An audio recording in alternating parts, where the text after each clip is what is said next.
existe dans le système hexagonal compact. HC, c'est l'abréviation du système hexagonal compact.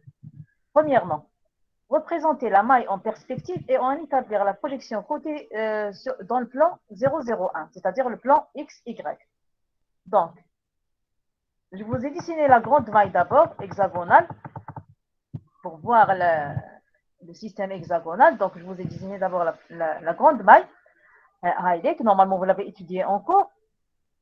Justement, la grande maille, elle est constituée de 3 mailles élémentaires.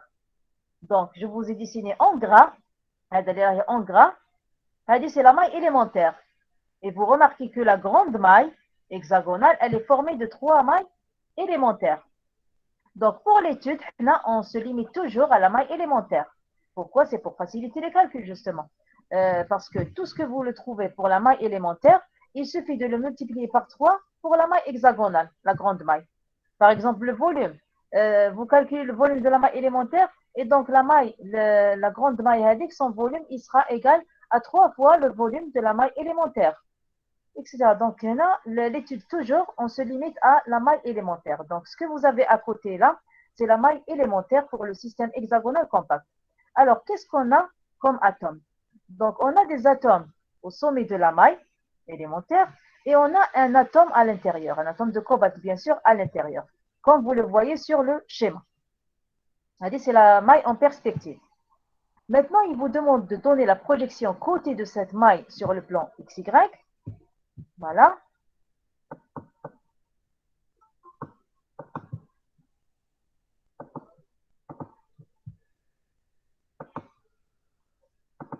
Voilà. Justement là, l'angle entre les deux axes XY, ce n'est pas égal à 90 degrés. C'est un angle de 120 degrés dans le système hexagonal compact. Donc, on ne va pas avoir un carré, comme dans le cas d'un cube. Là, on va voir un parallélogramme là, voilà. Pourquoi? Parce que l'angle entre l'axe des X et l'axe des Y, ce n'est pas 90 degrés. Donc, la projection côté sur le plan XY, on ne va pas mettre un carré comme dans le cas de la structure cubique. Donc, je répète, pour le système hexagonal, vous avez ce schéma-là pour la projection côté. Maintenant, pour les coordonnées des atomes dans la projection, eh bien là, si vous voyez votre maille selon l'axe Z, qu'est-ce que vous allez voir pour les atomes qui sont au sommet? Les atomes en rouge, par exemple, les atomes qui sont entourés en rouge, c'est les atomes qui se trouvent au sommet. Donc, lorsqu'on voit ces atomes suivant l'axe des Z, eh ben, on va les trouver sur le sommet de votre schéma, le sommet les sommets du parallélogramme. Voilà. Vous avez là des atomes au sommet avec deux coordonnées 0 et 1. Parce que vous avez à chaque fois au sommet, dans la projection, deux atomes superposés, l'un sur l'autre, dans la projection. Et enfin, pour l'atome qui est à l'intérieur de la maille, l'atome, je l'ai entouré en vert, l'atome qui est à l'intérieur, sa projection sur le plan XY, eh bien, vous allez le trouver au centre de ce petit triangle-là. Voilà. Avec la coordonnée 1,5, parce que là, on est au niveau Z égale 1,5. On est à la moitié de la maille. Voilà. L'atome qui est à l'intérieur, on est à la moitié de la maille, donc on est à Z égale 1,5. Voilà. Est-ce que c'est bon pour la projection côté de la maille hexagonale compacte? Et normalement, même là, vous l'avez traité en cours.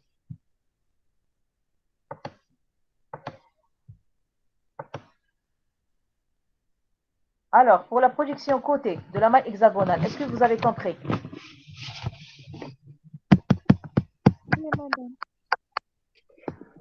Très bien, donc le schéma, vous l'avez déjà étudié en cours pour n'importe quelle structure hexagonale compacte. Deuxièmement, donc, préciser le type de réseau et donner le nombre d'atomes par maille et écrire leurs coordonnées. Donc, le mode de réseau, c'est P. Bon, vous allez dire peut-être, on a des atomes au sommet, on a un atome à l'intérieur, on a un mode P. Oui, parce que dans le système hexagonal seulement, on a un seul type de réseau qui est connu, c'est P. Il n'y a pas un autre mode de réseau pour le différencier du mode P. Voilà, bien qu'on a un atome A à l'intérieur, c'est le seul mode de réseau qui existe dans le système hexagonal compact. Donc, on dit qu'on a un mode de réseau P. Voilà, parce que c'est le seul qui existe. Voilà. C'est le seul et c'est le plus simple dans le système hexagonal compact. Il n'y a pas un autre système, un autre mode dans le système hexagonal compact. C'est le seul qui existe. Voilà, c'est pour ça qu'on dit qu'on a un mode P, bien qu'on a un atome à l'intérieur. Voilà. Maintenant, le nombre d'atomes par maille. Bien sûr, par maille élémentaire. On a l'étude toujours, on se limite à la maille élémentaire. Donc, pour les atomes qui sont au sommet,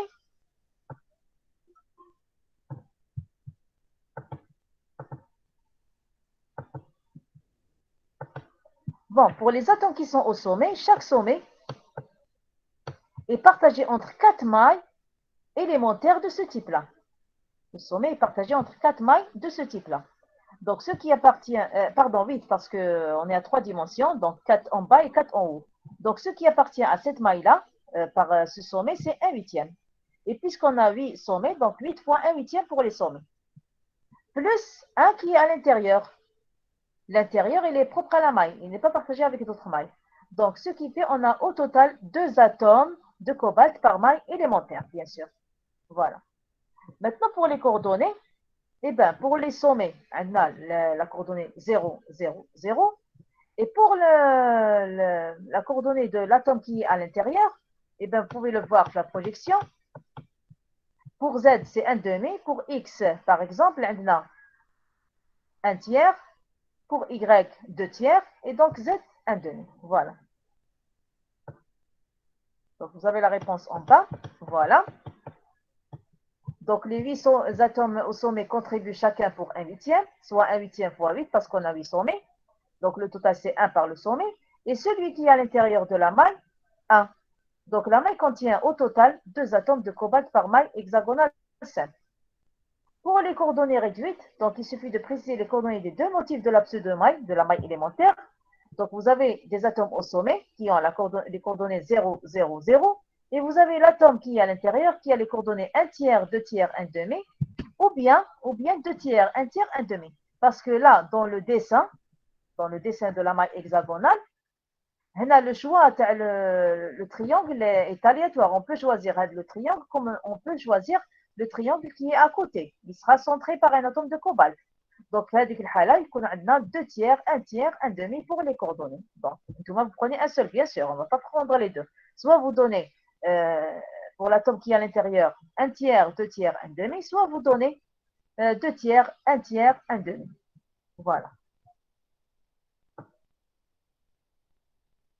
Voilà pour la deuxième question. Est-ce que c'est clair pour la deuxième question? Est-ce que vous n'avez pas de questions à poser concernant la deuxième question?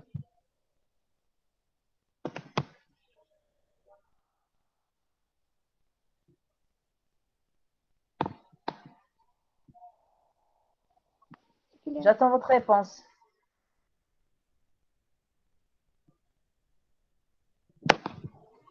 Est-ce qu'on peut passer à la suite?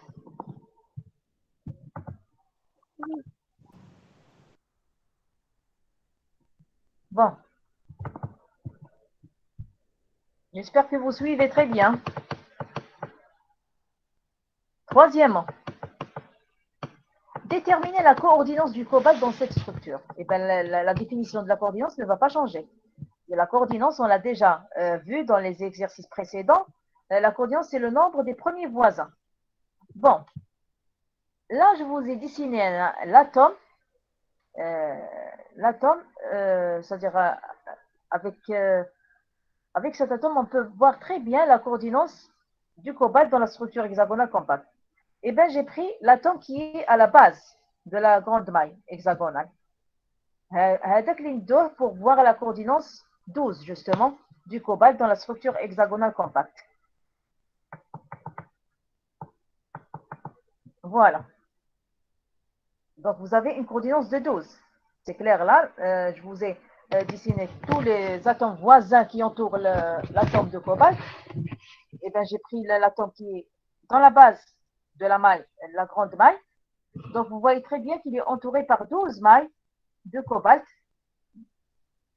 où la distance qui sépare deux atomes de cobalt, c'est toujours A dans le système hexagonal compact. La distance entre deux atomes de cobalt voisins, c'est toujours A. Donc, on va dire qu'on a une coordination de 12 à distance égale à 1. Voilà. Est-ce que vous avez des difficultés à trouver la coordination du cobalt dans la structure hexagonale compacte?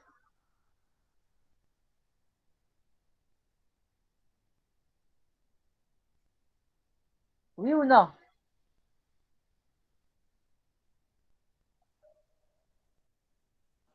Non. Bon, la suite. Quatrièmement,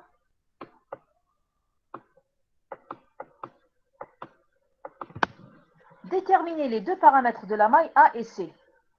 Calculer la masse volumique. Donc d'abord,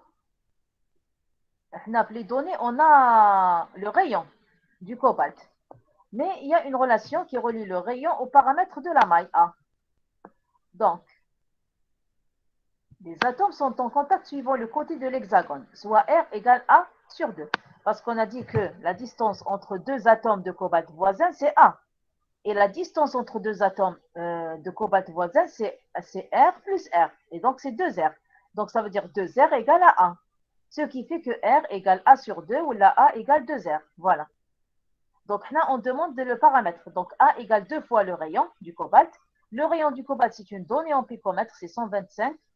Et donc A égale 2 fois 125, on va trouver 250 picomètres. Voilà pour le paramètre A. Une fois que vous avez le paramètre A, c'est très simple pour trouver C. Donc C ou A sont reliés dans le système hexagonal compact par la relation suivante.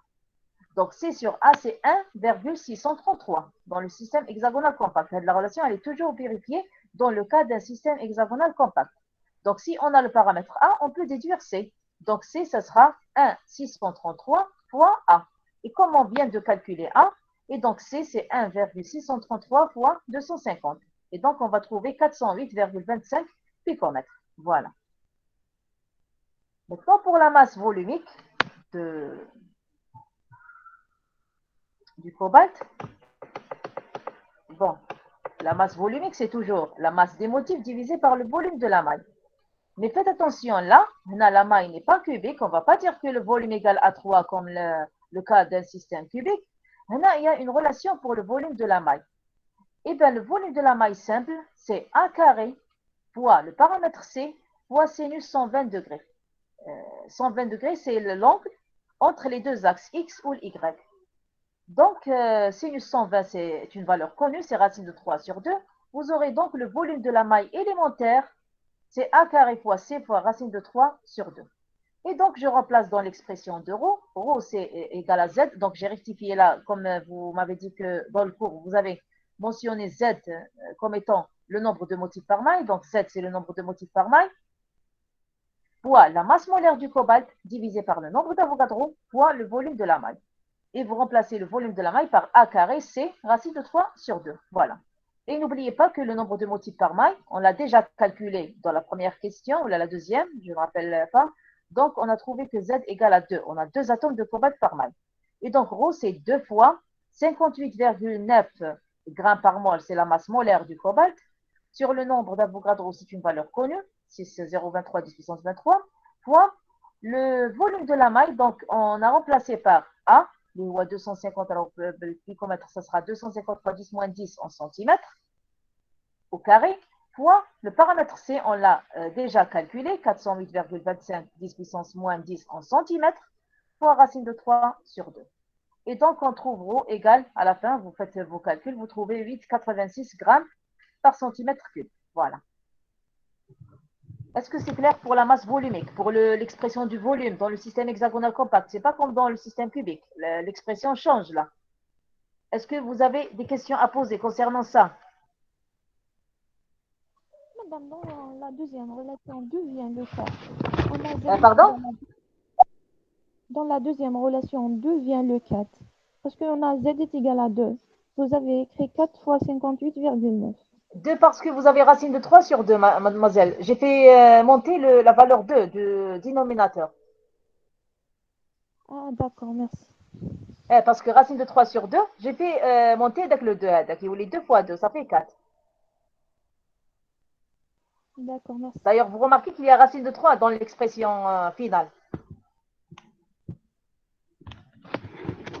Est-ce que j'ai répondu à votre question? Oui, madame, merci.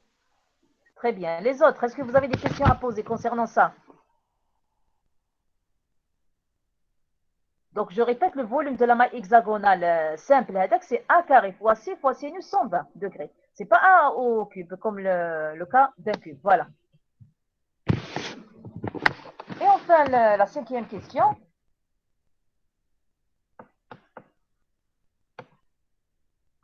Calculer la compacité de ce cristal. La compacité, la définition ne va pas changer, on l'a déjà vu. La compacité est donnée par la formule suivante. Donc, C, la compacité, c'est le volume réellement occupé par les motifs divisé par le volume de la maille. Donc, C égale Z fois 4 tiers pi R3, parce qu'on assimile toujours les atomes à des sphères. Donc, le volume de la sphère, c'est toujours 4 tiers pi R3. Et Z, c'est le nombre de motifs par maille. N'oubliez pas, là, c'est 2 tannes, 2. Et le volume de la maille élémentaire, on vient de le donner, c'est A carré fois C fois racine de 3 sur 2. Et donc là, C, je remplace chaque terme par son expression. Donc, on va trouver 2 fois 4 tiers pi R3 sur A carré fois C racine de 3 sur 2 avec R. R, il est relié à A. C'est A sur 2. Tout à l'heure, on l'a donné. Et C aussi, il est relié à A. C'est 1633A. Donc, si vous remplacez R ou C par leur expression dans l'expression de la compacité, vous obtenez ce qui suit. Voilà. Donc, vous obtenez à la fin, C égale 4 fois 4 pi A3 sur 2, 3, etc. Donc, l'essentiel, à la fin, vous trouvez une compacité de 0,74. Donc, c'est une structure compacte. La compacité ou la coordination, c'est vraiment la même chose que dans le système CFC. Parce que c'est un système compact là.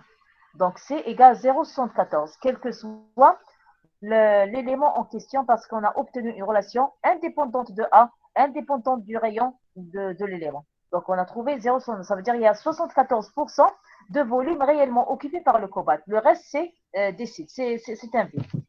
Est-ce que vous avez compris?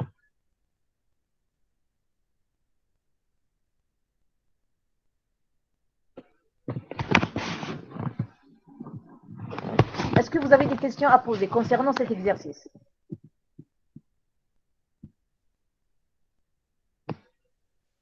Non. Bon. Aujourd'hui, c'est tout ce que j'ai prévu faire aujourd'hui parce que normalement, on l'a fait la fois passée, on n'a pas eu le temps de le faire. Pour les structures ioniques, vous n'êtes pas assez avancé. L'exercice numéro 1 traite la structure du type NaCl et CSCl. Et puisque vous n'avez pas encore étudié la structure de CSCl, je préfère, Inch'Allah, on aura une séance en présentiel. On va traiter la série numéro 3. Bon, je peux vous l'envoyer par mail. Vous aurez le temps de la préparer. Ou Tani, je vais vous envoyer le corrigé de cet exercice tout à l'heure. D'accord, C'est madame. clair? Oui, D'accord, madame. madame. Voilà, D'accord, donc on a madame. finalisé. Pardon?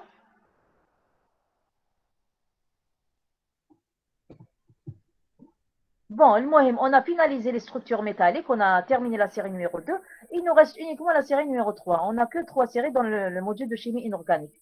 Donc, la série numéro 3, ça ne sert à rien de faire les choses à la précipitation puisque vous n'êtes pas assez avancé en cours. Donc, le temps d'avancer en cours, la séance prochaine, on va traiter la série numéro 3, Inch'Allah. Il y a, je crois, 3 exercices dans la série. On va traiter ce qu'on peut, le présentiel, ou la suite, on va la traiter à distance, Inch'Allah. Donc, voilà. Donc, tout à l'heure, je vais vous envoyer le corrigé. Je vais envoyer le corrigé au délégué ou c'est à vous de vous le transmettre. D'accord. Est-ce que c'est bon? Oui. Voilà. Donc, bon courage. Oui? Vous avez une question à poser?